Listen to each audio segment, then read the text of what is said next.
को लेकर नहीं हो पा रही, इसके लिए पूरे प्रदेश स्तर पर पंचायत है, जो सरपंच हैं, जो सड़कों पर उतरे हैं और उन्होंने सरपंच के साथ कलेक्ट्रेट परिसर में अपनी मांगों को रखा। हम समझते हैं आखिर क्या मांगे थी और किन मांगों को लेकर सरपंच संघ आज कलेक्टर साहब से मिला है। पंचायती राज में हालांकि बहुत समस्या, बहुत सारी विसंगति है। चलन जी, बताइए क्या मांगे थी आप लोगों की?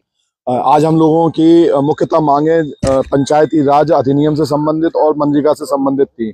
मनरेगा एक लोकप्रिय योजना है जिसे माननीय मोदी जी ने कहा के द्वारा संसद में कहा गया था कि ये भारत की गरीबी का स्मारक है। आज मैं उनसे कहता हूं कि ये जो भारत के गरीबों का स्मारक था, इसको आपने औरंगजेब बन के तोड़ दिया। अब इसको या तो आप खत्म कर दो। इतना कॉम्प्लिकेटेड कर दिया इन्होंने मनरेगा योजना के क्रियान्वयन को कि आज पूरा पंचायती राज का सिस्टम ध्वस्त हुआ पड़ा है और सरपंच सिर्फ और सिर्फ परेशानियों को झेल रहा है और ना वह मूलभूत सुविधाओं के लिए जनता की मांगों की पूर्ति कर पा रहा है और ना ही वो ग्रामीण विकास का सुनिश्चितीकरण कर पा रहा है। और हम लोगों की 40 सूत्रीय मांगे हैं जो अलग अलग मुद्दे पे हैं। इसके अलावा आप हितग्राही मूलक, इन्होंने प्रधानमंत्री आवास योजना का बड़ा डोल पीटा। उस योजना का नाम प्रधानमंत्री आवास योजना है, लेकिन जनता को ये अपेक्षा रहती है कि इस योजना को सरपंच से मिलना है, जबकि सरपंच का इसमें कोई भी सरोकार नहीं है। तो या तो इस योजना का नाम प्रधानमंत्री सरोकार योजना है, प्रधानमंत्री आवास योजना है तो आप दीजिए, या फिर इसका नाम सरपंच आवास योजना करके हमें फंड दीजिए ताकि हम जनता को उपलब्ध करा सके। मेरी ग्राम पंचायत में 754 आवासों की आवश्यकता है। मुझे पता है कि 754 आवासों की मांग कभी भी सरकार को पूरा नहीं करना है।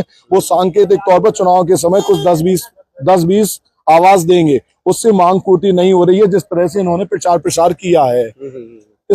इसी प्रकार से हमारे और भी मांगे हैं। अच्छा, एडीएम साहब से मिले आज मांगों को लेकर, क्या आश्वासन मिला यहाँ? देखिए, एडीएम साहब से जो आश्वासन मिला है वो बहुत औपचारिक आश्वासन है। आप ये मानिए, हम लोग पिछले 3 साल से पूर्ववर्ती कलेक्टर साहब से भी मिलने का समय मांग रहे हैं जनप्रतिनिधि के तौर पे, आज भी मांगने का, लेकिन इन लोगों का वीआईपी स्टेटस, इतना तगड़ा अहंकार है कि ये सरपंचों को पैर की धूल और जूते की नोक पर रखते हैं।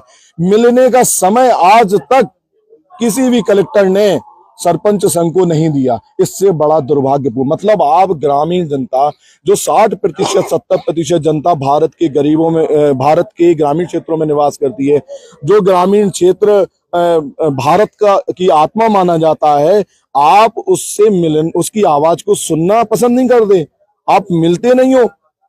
आपके अंदर इतना प्रशासनिक अहंकार है इस सरकार का। उसका मुख्य कारण है कि ये लोग बिना किसी जन समीक्षा के लगातार जीतते आ रहे हैं, बिना कुछ किए हुए।